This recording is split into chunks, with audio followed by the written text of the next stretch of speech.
si acaso, el informe que presenta la Comisión sobre el caso del general Gallardo, ¿no? Es muy importante, ¿no?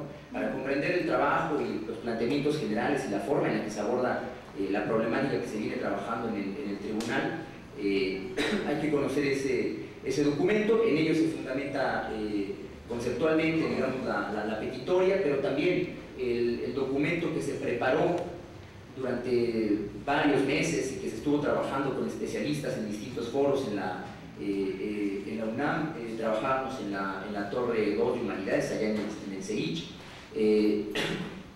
Ese documento que se vino preparando y que se presentó finalmente en Ciudad Juárez a manera de acusación general, como para abrir, como para dejar el marco teórico, conceptual, de referencias, etcétera, de los trabajos que vendrían posteriormente en la realización de preaudiencias, audiencias, posaudiencias y también la audiencia final. Se presenta esta acusación general. Bueno, también toda ella está articulada en torno al tema de la desviación de poder, ¿no? Los trabajos que se hacen digo, ustedes lo verán, quizá quienes hayan acudido, quienes participen en el proceso, sabrán que algo en lo que siempre se insiste, y cuando hay oportunidad en los talleres y en demás documentos que ustedes pueden revisar en la página del Capítulo México, siempre insistimos, ¿no? Que es muy importante no perder de vista el objetivo general del Capítulo México, que es el tema del libre comercio, y cómo este tiene que ver con la violencia estructural y las violaciones masivas y sistemáticas de derechos, ¿no? Es decir, la relación entre derecho entre economía y derecho, y por otro lado, el concepto que nos permitió dar una explicación más amplia de todo esto, que es el concepto de desviación de poder, ¿no? Siempre les insistimos en que hay que tenerlos muy en cuenta y trabajar con ellos, ¿no? Bueno, desviación de poder, ¿no? ¿Qué es esto? Bueno, se supone que el Estado, y en esto en un concepto muy amplio de Estado, ¿no? Que no voy a detenerme ahorita, digamos una simple noción muy amplia que podamos tener de Estado como un conjunto de autoridades, aquí en México en tres órdenes de gobierno, ¿no? Los municipales, los locales o estatales y a nivel federal o nacional. Se supone que tiene la obligación, el deber básico, fundamental, de velar por el interés general de la sociedad, ¿no? De todos los grupos, organizaciones, individuos, etc. La colectividad individual se supone que está resguardado por el poder del Estado, ¿no? Y que él tiene que garantizar ese interés general, y cada uno de sus actos tiene que garantizar el cumplimiento de ese interés general o la observancia de este interés general. Sin embargo, bueno, pues con lo que nos topamos es con que eso no sucede, ¿no? Y no es que no suceda en una ocasión, en dos ocasiones, esporádicamente, de manera coyuntural. Lo que pasa es que nos damos cuenta de que eso no sucede de manera sistemática, ¿no? Estructuralmente eso no está sucediendo. Los actos de gobierno, digamos, el derecho mismo que produce el Estado, el derecho estatal, es un derecho y son unos actos de gobierno que no están respondiendo a las necesidades ni a los anhelos de la población, ¿no? A los diferentes grupos en lo particular y en general a la sociedad, ¿no? Sino que más bien pareciera ser que el Estado está utilizando todo su poder, ¿no? Para satisfacer otro tipo de fines, ¿no? Otros intereses que no es el interés general, y por lo tanto otras necesidades que no son las necesidades de la población o de estos colectivos en lo particular, o incluso de individuos, ¿no? De minorías que también tienen estos derechos. Parece ser que eso es lo que sucede, ¿no? Y no de manera, les digo, espontánea, sino hasta incluso pareciera ser que hay toda una programación para que esto suceda así, ¿no? Incluso pareciera ser, no solo que hay un plan para que suceda de esta manera, para que haya una violación masiva y sistemática de derechos programada, sino que además pareciera ser que hay muchos que se benefician no solamente de que esto suceda, sino que hay muchos que se benefician de hacer negocio de los efectos de que todo esto suceda, e incluso venden supuestas reparaciones o soluciones a todas las problemáticas que se causan por esta intervención descompuesta o anómala del Estado, ¿no?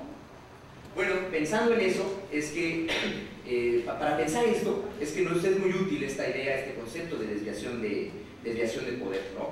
¿Qué es lo que tenemos? ¿Qué elementos tenemos?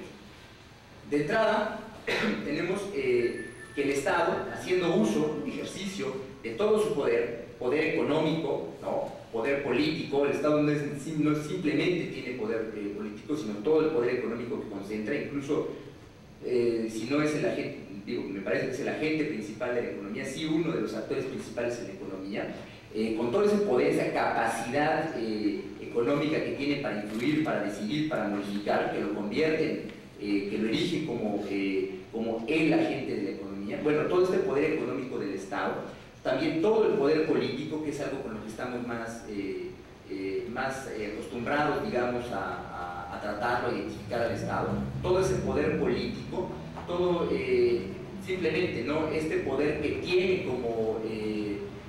como supuesto ente legitimado, como ente supuestamente legitimado para hacer uso de la violencia física o para esto que se llama la coacción, para coaccionar, para obligar a que la gente cumpla con sus leyes a pesar o incluso en contra de su propia voluntad. Esa capacidad que tiene el Estado y que lo liga con la definición misma de derecho, ¿no? Eso es el derecho estatal, un derecho que está garantizado por el uso de la fuerza del Estado y que no necesariamente satisface necesidades de la población, sino necesidades que establece el propio Estado, porque ese derecho no lo ponemos nosotros, sino que lo pone un tercero que está por encima, ¿no? Esa idea es muy importante. Bueno, ese Estado, con todo ese poder, con toda esa capacidad, ¿no?, política, jurídica también, pero también todo el poder cultural que puede poseer un Estado, ¿no?, toda esta capacidad que tiene para discriminar entre sujetos, ¿no? Y no estoy hablando simplemente en términos de clase, sino categorías que incluso están en las leyes, ¿no?, y en donde va discriminando. Digo, la diferencia entre por ejemplo, habitante y ciudadano, ¿no?, y quiénes son ciudadanos y quiénes no, eso es tremendo en términos de derechos, ¿no?, porque te da derechos distintos el ser o no ser reconocido como ciudadano.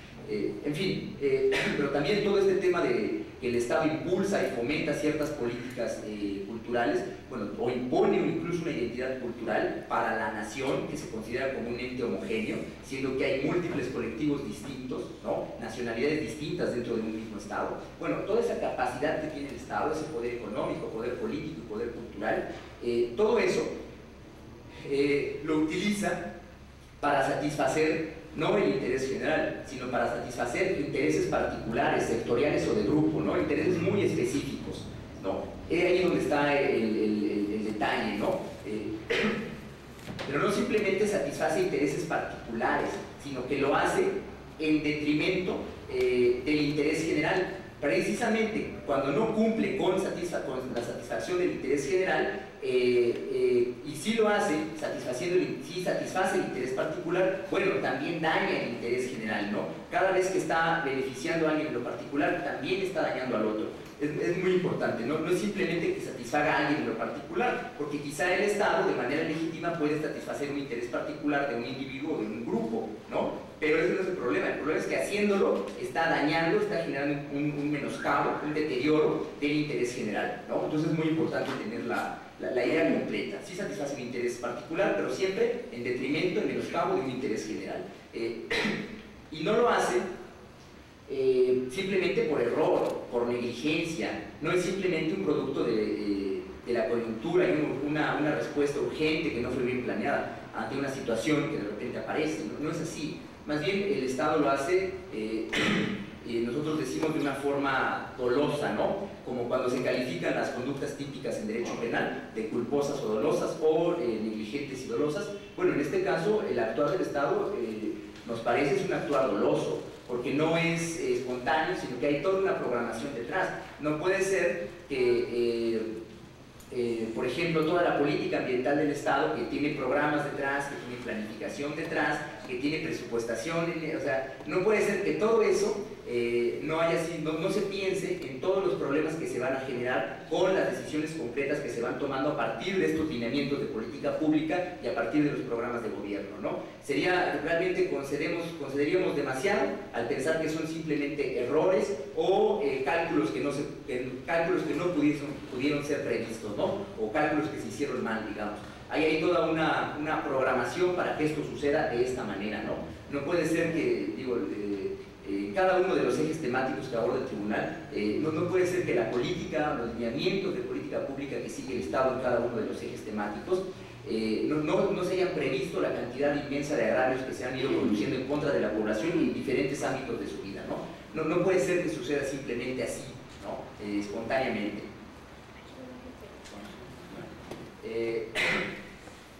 Bueno, entonces nosotros decimos que se trata de de esta conducta anómala del Estado, en donde de manera dolosa satisface intereses particulares en detrimento del interés general, ¿no? Sin embargo, también hemos logrado identificar ciclos de desviación de poder, ¿no?, para explicar la situación en México. ¿Qué quiere decir que haya ciclos de desviación de poder?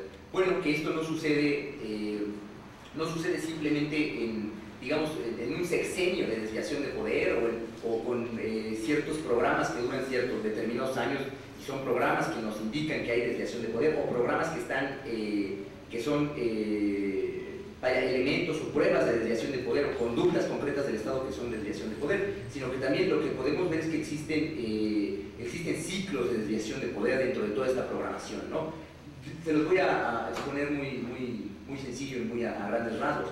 De entrada, por ejemplo, la forma en la que se ha impulsado, se ha impuesto en nuestro país toda una serie de políticas públicas que benefician, que fomentan, que benefician y que han tratado de consolidar esto que se conoce como el libre comercio, ¿no? Uno de los temas, el tema fundamental del capítulo México, del tribunal. Bueno, todas estas políticas de libre comercio que poco a poco se fueron metiendo, no únicamente dentro de las acciones de gobierno y sus políticas, sino incluso a nivel de la propia legislación, ¿no? El derecho para que me entiendan, se fue construyendo todo un derecho ad hoc para el neoliberalismo, un derecho para el libre comercio. Todo eso se fue construyendo y durante décadas ha estado construyéndose, ¿no? Y se ha ido consolidando. Y las batallas que se han ido dando de los movimientos se han ido dando en ese marco, ¿no? Bueno, pues todo eso, el primer golpe que se da, digamos, siempre tiene que ver con la afectación, los agravios sustanciales, materiales, a las necesidades que tiene la población, ¿no? Por eso el primer momento de todo esto está muy marcado por el tema económico, ¿no? Todo esto de las contrarreformas económicas, la forma en la que interviene Miguel de la Madrid o que interviene Salinas, bueno, ese es el primer golpe en contra de las necesidades de la gente, ¿no? Que no quiere decir que se suspendan en ese momento, sino se van repitiendo, pero sí tienen un momento muy marcado, ¿no? Todo lo que hace Cedillo, etcétera, ¿no? Con todos los sexenios desde la Madrid para acá podríamos irles relatando qué es lo que ha pasado, ¿no? Pero hay un primer momento en donde se afectan se da un agravio en contra de las necesidades materiales de la gente que influye, que altera, digamos, los flujos de su vida cotidiana, ¿no? Que antes tenían algo y ya no lo tienen, que tenían un sueño y de repente, pero un sueño que era viable y de repente es un sueño imposible, ¿no? A eso nos referimos. Después de eso, lo que se hace, pues es también manipular toda la política, ¿no? Toda la gestión de las libertades públicas es manipulada por el Estado, ¿no? Todo esto que nos han vendido en los últimos años de la transición a la democracia, de la alternancia, de la consolidación, toda esa ideología de la transición a la democracia, toda esa forma de reflexionar respecto de los procesos políticos en México en los últimos 20, 30 años, todo eso, y en especial, ¿no? Del 2000 para acá, digamos, todo eso tiene que ver con un momento también de la desviación de poder. Sí, bueno, yo te estoy causando agravios materiales en la economía, pero ahora para que tú no lo sientas tan feo, tan fuerte el golpe, bueno, pues yo voy a empezar a crear las instituciones de la democracia y la transparencia, ¿no? Esto del INAIFE, de las comisiones de derechos humanos, el tema de los institutos de transparencia, en general los organismos constitucionales autónomos, ¿no? O esto de darle presencia y fortaleza a los órganos tradicionales como el Poder Judicial frente al Poder Ejecutivo, frente al presidente, todo esto de que ya no estamos en un régimen presidencial y quién sabe en qué estamos, ¿no? Y de que el poder del presidente disminuye, vaya, todo eso que son realmente una ideología muy, que cuando le rascamos y le criticamos puntualmente no tiene ni pies de cabeza, no se sostiene. Todo eso tiene que ver también con la desviación de poder y es un segundo momento de la desviación, ¿no? Pero no se queda ahí, hay un tercer momento en el ciclo completo que tiene que ver con la represión de los movimientos sociales y la criminalización de la protesta social. ¿Por qué? La gente no se va a quedar callada cuando tú le estás causando agravios materiales a su vida cotidiana, ¿no? Y después cuando tú le vendes esto de que ya participan y ellos deciden el rumbo del país, etcétera, etcétera, y resulta que no, resulta que siguen sin satisfacer esas necesidades de la gente y que todo esto pues fue un gran halo de mentiras, ¿no? Una burbuja, ¿no? Que le pinchas y se rompe, ¿no? Se explota. Bueno, la gente no se queda satisfecha, ¿por qué? Porque sigue teniendo problemas y sigue teniendo necesidades y son esas necesidades que siguen siendo insatisfechas, ¿no? Y muchas de ellas no se van a satisfacer, sencillamente no se van a satisfacer. Bueno, pues entonces la gente se organiza, se articula, protesta, o a veces no se organiza, simplemente protesta, ¿no? Simplemente toma acciones. Todas esas acciones, toda esa organización, pues es criminalizada y es reprimida de muchas maneras. No es simplemente las manifestaciones donde son golpeados, que es muy fácil verlo, eso es evidente, sino que hay mecanismos muy sutiles para reprimir y para criminalizar la protesta, ¿no? Simplemente dos cosas. El tema de la delincuencia organizada, por ejemplo, cuando se mete eso en la Constitución, a lo que se está dando pie cuando se constitucionaliza esto durante el gobierno de Fox, a lo que se da pie, pues es a que no es para combatir a las organizaciones criminales del narcotráfico y secuestradores. Para lo que ha servido muy bien es para criminalizar muchas formas de expresión de la protesta social y reprimir muchos colectivos que se organizaban. Para eso es para lo que ha servido, para desmantelar esos colectivos que resistían o que estaban tratando de dar frente, ¿no? Para eso ha servido. El tema, y el otro, que es en el sexenio de Calderón, que es el tema de la seguridad nacional. Ahora resulta que esta política identificada con la forma en la que se mueve, opera y piensa en el gobierno norteamericano, pues ahora ya está reconocida a nivel constitucional en México, ¿no? Es una figura reconocida y las instituciones operan bajo la idea de la seguridad nacional, que eso también ha servido para mil cosas, ¿no? De represión. Y un caso muy sutil, el tema de por ejemplo, para ligarlo, ¿no? Y con eso concluir, la información, los institutos de acceso a la información. Cuando tú solicitas información, muchas veces información que es muy importante no te la dan y no te la van a dar precisamente bajo el pretexto de que es información que tiene que ver con la seguridad nacional, entonces no te la vamos a dar y constitucionalmente está previsto eso.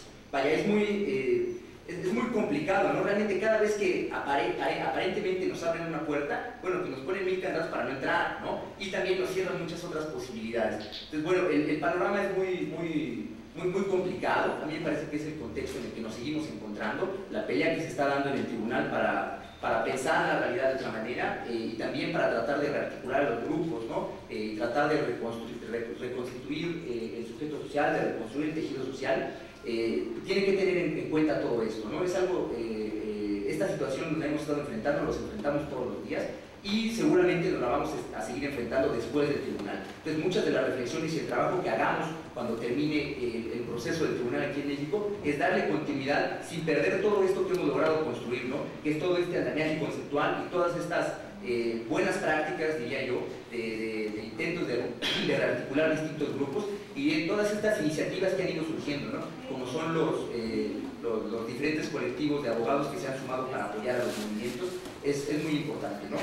Vaya, yo ya con eso concluyo porque ya me pasé de los últimos.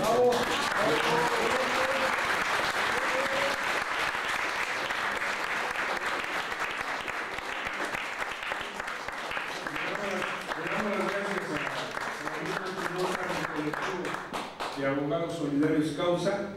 Les recordamos a nuestros siguientes 3 panelistas y les rogamos que en la medida de lo posible puedan seguirse a los 15 o 20 minutos, máximo 20 minutos, porque son 5 panelistas y si cada panelista agarra media hora, pues entonces es inalcanzable. Son 3 horas. Entonces, de antemano señalamos que dependiendo como se registren al tiempo o se siguen al tiempo, podrá haber preguntas y si no, bueno, con 20 minutos como máximo. Adelante, sigue la compañera Daniela Pastrana, periodista de a pie.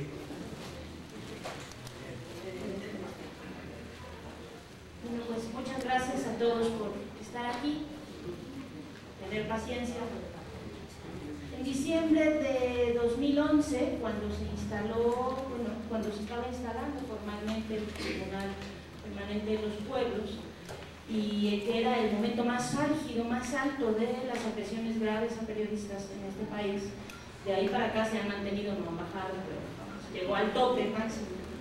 En la organización en la que estoy, Periodistas de a Pie, recopilamos 5 testimonios de colegas de Veracruz que nos habían lanzado una señal de SOS. Había 4 periodistas asesinados en pocos meses entonces. Y entonces nos dieron 5 testimonios. Voy a decir un pedazo de uno. Decía: la prensa veracruzana vive sus momentos más difíciles, de represión, desapariciones, asesinatos, amenazas de muerte, despidos y censura.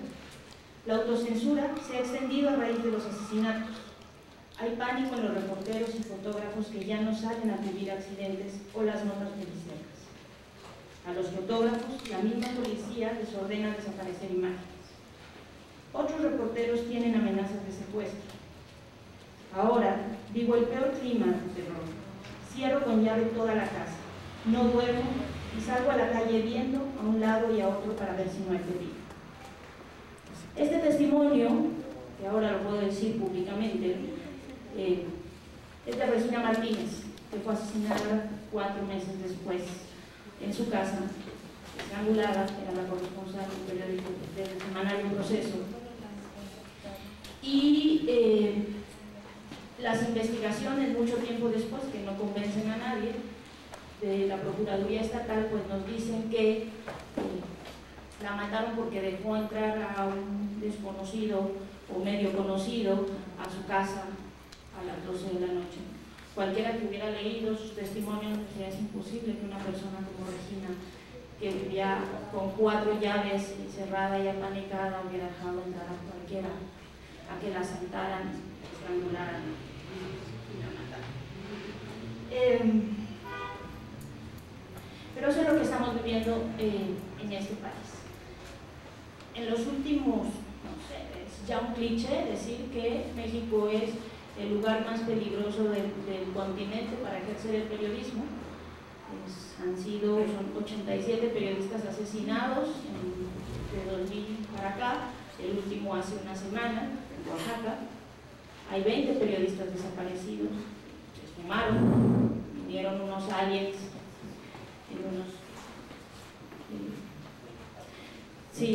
vinieron, ahora que está esto de moda, los zombies, bueno, vinieron aliens que se esfumaron, no están, no sabemos nada. Hay ahorita unos 25 desplazados, exiliados, que tuvieron que dejar, salir corriendo de sus redacciones, de sus casas, y llegar a un lugar pues solo con sus llaves, en algunos casos lienzo.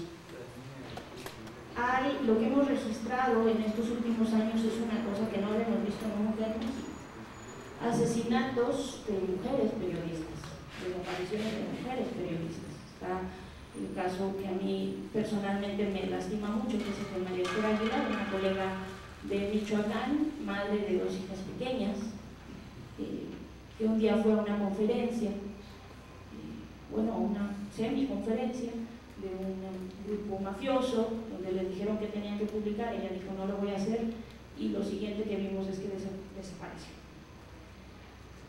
Hemos visto ataques a medios en los últimos 2 años. Se han registrado más de 40 agresiones a medios con explosivos o armas de alto poder.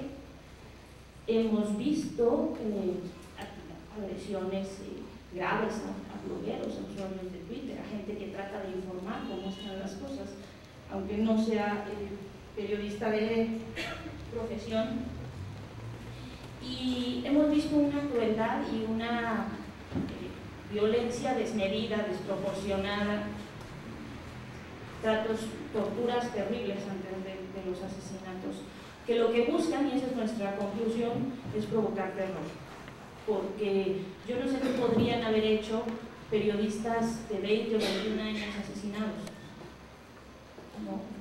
Yo creo que, es mi teoría, asumo que es mi única teoría, no tengo datos de investigaciones para confirmarlos, pero mi teoría es que pues lo que buscan es provocar terror. Si lastiman mucho a una persona, pues lo más seguro es que el gremio o los demás periodistas que quisieran hacer algo, pues después de ver cómo quedan algunos compañeros, decidan dedicarse a otras cosas. Esa es una parte. La otra parte, que nos dicen todos los informes, es que la mayoría de las agresiones, y no las más graves, pero sí la mayoría, provienen de agentes del Estado. Y lo que nos dicen los colegas cuando hablamos con ellos es que en muchos estados ni siquiera está clara cuál es la línea entre los agentes del Estado y los criminales.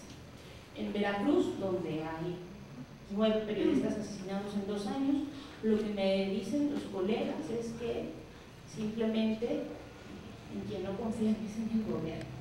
O sea, que al que no quieren que los cuide es el gobierno estatal, porque muchos creen que las amenazas que reciben cotidianamente y que les dicen, si habla a alguien y les dice somos los detrás, bla bla bla, pues en realidad son personas que vienen del gobierno. Entonces, pues esa es la situación en la que estamos. ¿Todo esto a qué va? A que el tema de los periodistas, las periodistas, que no tiene como, podríamos decir, esa situación de terror que quizá están viviendo muchos de nuestros colegas, pues es quizá la misma situación de terror que pueden estar viviendo los médicos en Ciudad Altamirano, los maestros en la Sierra de Guerrero, podrían estar viviendo muchos otros también. Es la situación de terror en la que nos metieron sin preguntarnos cuando decidieron ir a una guerra que nadie entendió y que solo vivimos las consecuencias. Pero el problema aquí es que el tema de la libertad de expresión tiene una dimensión que no nada más es personal, no nada más es la que nos agrede a nosotros, y eso es creo que lo que me hace estar aquí y lo que nos ha hecho participar en estos trabajos del tribunal. Porque la libertad de expresión tiene una dimensión social. O sea, la información no es propiedad de los periodistas, ni de los medios, ni de los gobiernos. La información es un bien público. Y los estados tienen el derecho, tienen la obligación de garantizar el derecho de la sociedad a estar bien informada para poder tomar decisiones libres. Y eso es lo que nos van quitando cuando se establecen estas zonas de silencio provocadas por el terror a publicar cualquier cosa, por temor a estar equivocados, por temor a decir esto, me equivoqué, mencioné cualquier cosa y a lo mejor antes podía provocar un desmentido, no, bueno, ahora provoca el pellejo.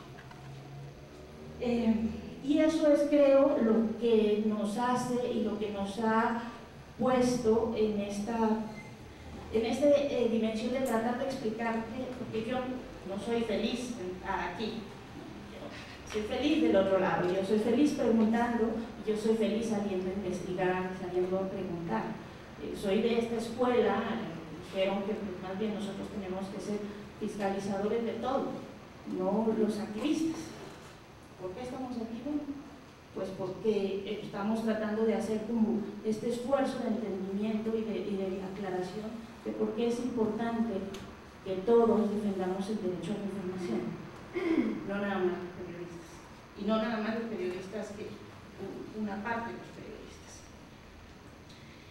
porque además este derecho no se puede garantizar si hay una concentración de medios, no se puede garantizar cuando se violenta y se agrede terriblemente a los que envían los mensajes, a los que van portando los mensajes, que son los periodistas, ni cuando se criminaliza la protesta, ni cuando hay un control por parte del Estado de la información que se da. O sea, ahí toda la sociedad pierde, todos perdemos.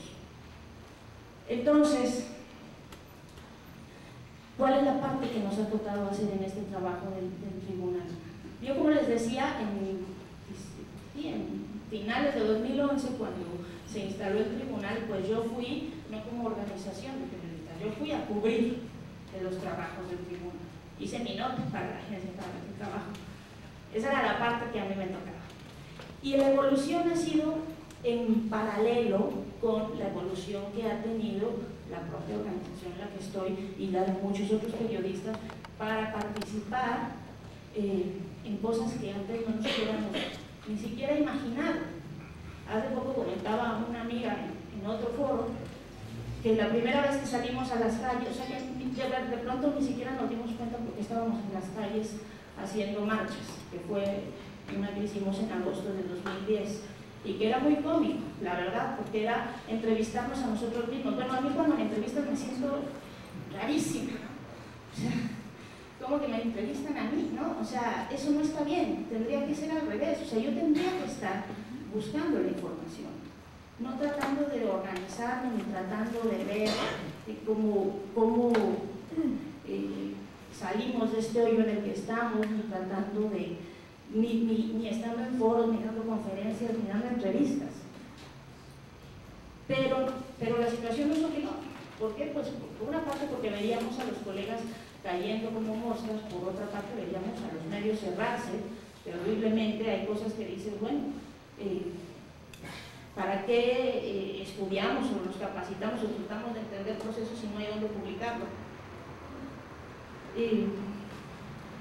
Y también porque de pronto, sin pensarlo también, así como sin pensarlo, estábamos en marchas y de pronto yo cargando una pancarta, entrevistando al defunto, deténme la pancarta mientras te entrevisto, ahora pásame la pancarta mientras me tomas la foto, ¿no?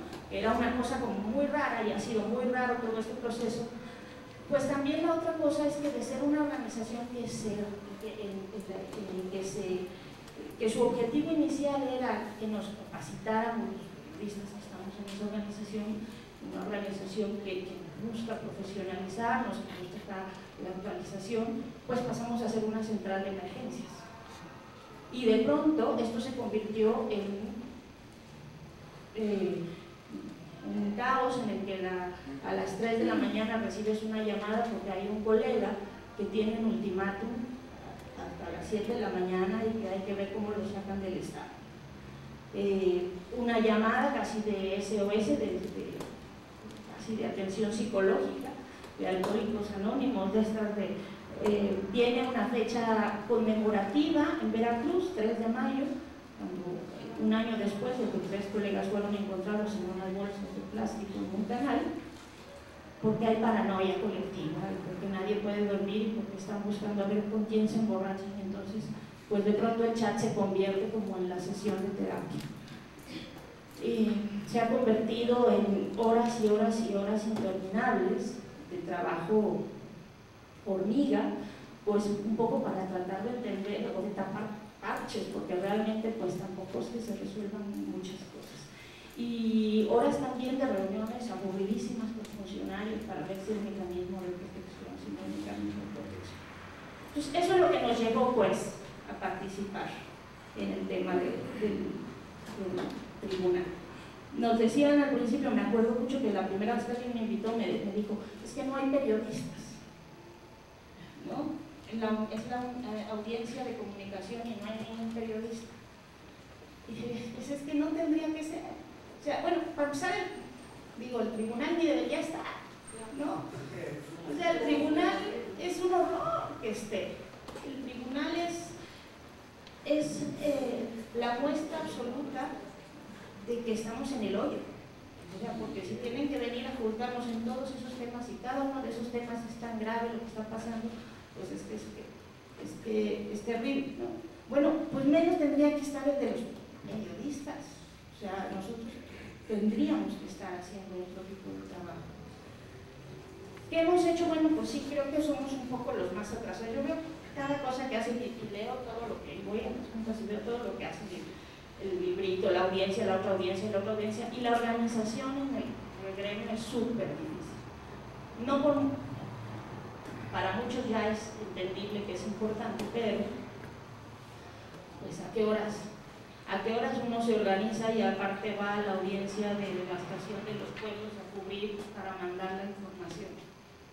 Esa es una cosa que nos ha complicado la vida permanentemente. Hay que estar atendiendo todas las emergencias del país y este país está en emergencia de todo.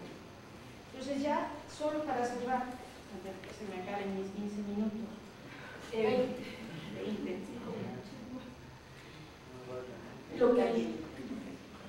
Lo que les quiero decir, quiero contarles otro testimonio de esos 5 que recogimos.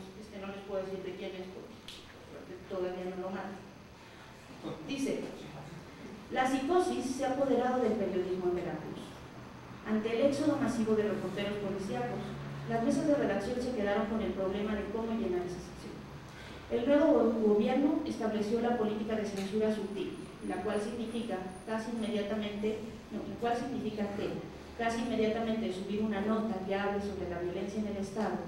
Los medios reciben una llamada de parte de comunicación social pidiendo que la eliminen o que solo dejen el boletín de prensa publicado.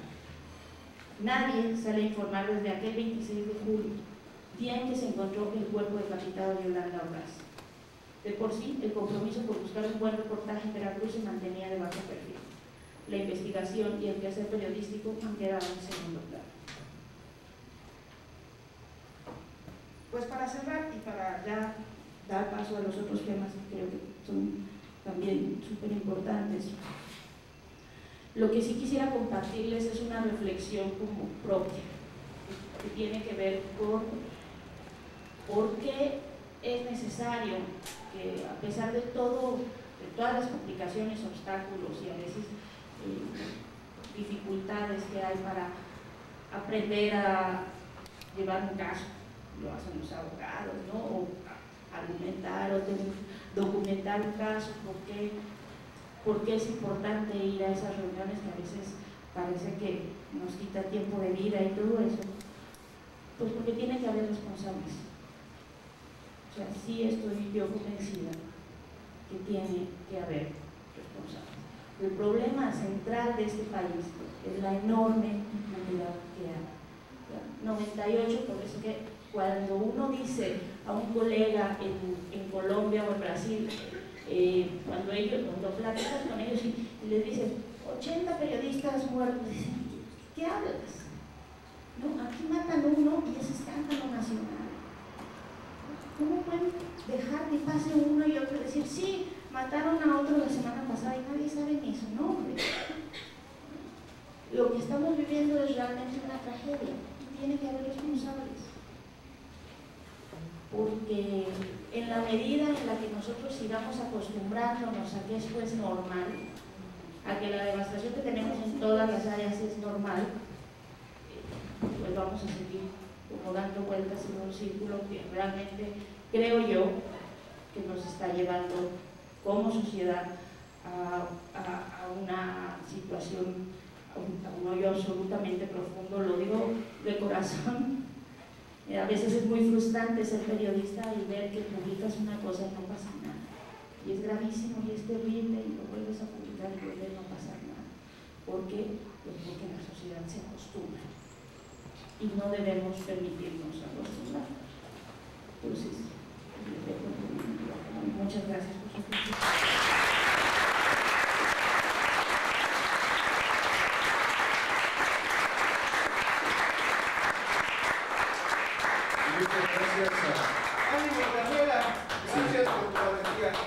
Muchas gracias a Daniela Pastrana por su intervención y seguirse a tiempo, y sobre todo porque efectivamente una de las profesiones que están en mayor riesgo en México es la de periodistas.